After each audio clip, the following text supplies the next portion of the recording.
Usman, you've had time to dissect what's happened. You've been talking over there to people. Tell me how you felt walking out of Old Trafford, and now you've had a thought and a think about everything that's gone down. How you feel now? Initial thoughts when you walked out, when that whistle went. What was you feeling?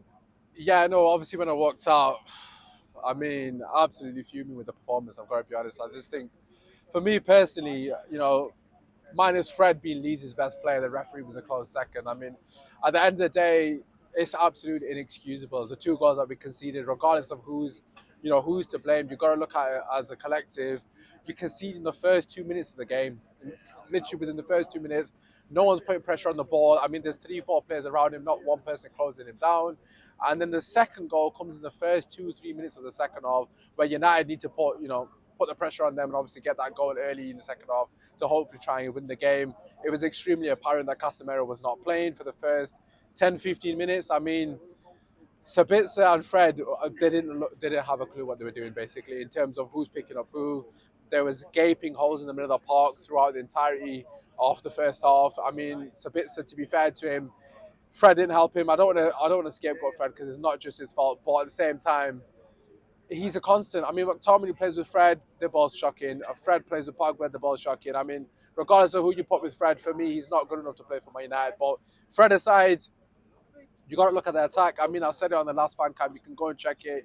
It's going to catch up with us. A lack of ruthlessness and clinicalness in front of goal is eventually going to catch up with us. And today, once again, chances galore. Manchester United not taking the opportunities. I mean, on another day, it could be studying saying we won 5-2. To be fair, we had that many chances and clear-cut chances of that. I mean, Garnacho has to score. He's 18, so I'm not going to be overly critical of him.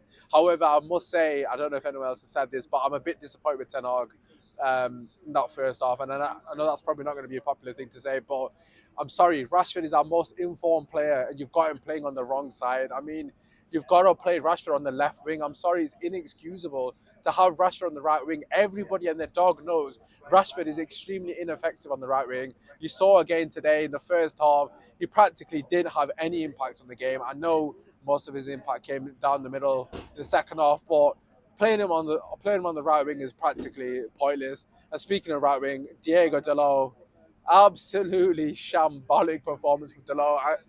I mean, I've been screaming for him to come back, and he was absolutely terrible. I mean, Was that a bad game for him to come back in? Though was he thrown in at the deep end there? First game back against that energetic league side, Nonso there in great form for Leeds. To be honest, both goals came from that side as well, didn't they, mate? Yeah, I mean, look, at the end of the day, it was obviously it was an ideal scenario for him. But let's be honest, we're playing for Manchester United. I can't be overly critical on Fred and not hold Delort to the same regards. At the end of the day, it's Manchester United. He's had plenty of time training. It's inexcusable. At the end of the day, I expect more from him, and I'm sure he would be looking back at that performance with the same regards. Of course, in the second half, brilliant cross for Marcus Rashford, and to be fair, when Sancho scored, I thought we are going to win it. I thought, it's Manchester United are back. Why United never die, all the rest of it. But it wasn't to be. I mean, there are positives. I don't want to be extreme, overly negative. On another day, like I said, we win 5-2. There were positives. Rashford was fantastic down the middle. And also Jadon Sancho, as I mentioned, I thought he was absolutely sensational with that cameo, 30 minutes or so. He got the goal. His passing and his IQ and his overall play was top quality. But for me, I know you're not going to ask me, but Luke Shaw, head and shoulders above everyone else. I mean, he wanted to win that game today. I thought Luke Shaw was absolutely phenomenal for most of that game. But on another day, like I said, win 5-2 just wasn't to be today. That's it there. You mentioned Sancho there. Is that a change that you would make for the second leg at Ellen Road on Sunday? Bro, that game at Ellen Road is going to be absolutely disgusting. I expected us to slap them. Prior to the game, I've come into Old Trafford thinking it's going to be 4-0. That game's going to be difficult. But yeah, for me, I take Garnacho. I think a lot of people have probably said this within the United fan base. He seems to be better off the bench as an impact sub. Although I thought he had great moments, bar his finishing, I would probably just swap them. I think Sancho, for me, his IQ is levels above most of our players. And Sancho on song is someone that we're going to definitely need come the back end of the season. Back end of this month, all right. I mean, Begos for you, poor tonight. A lot of people have gone in on him as well, not giving us enough in that area. Link-up play seems to break down a little bit with him.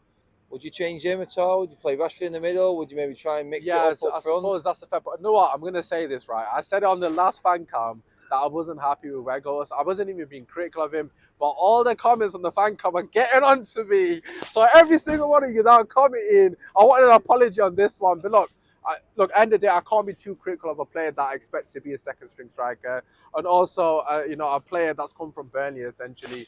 At the end of the day, he's just coming to as a body. So I'm not going to be too critical of him. I don't really expect much from him. I mean, he presses tirelessly on the ball for me.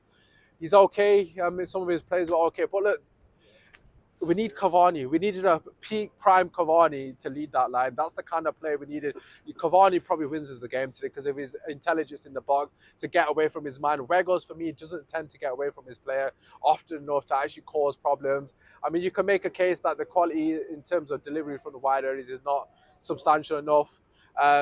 You can always make excuses, but it's not coincidence. Every time he goes off, that we look extremely fluid and a more potent attack when he's not on the pitch. So it is what it is. I mean, you could put Rashford down the middle, Sancho on the left, and Garnacho on the right. But at the end of the day, we need players back. I mean, Martial, for the love of God, can you stay fit for more than 4 seconds? That would be nice. But yes, it's just shambolic, isn't it? Rashford, wrap him up in Cornwall. We need him to end the season, please. Usman, cheers. Thank you, bro. Pleasure as always, my guy.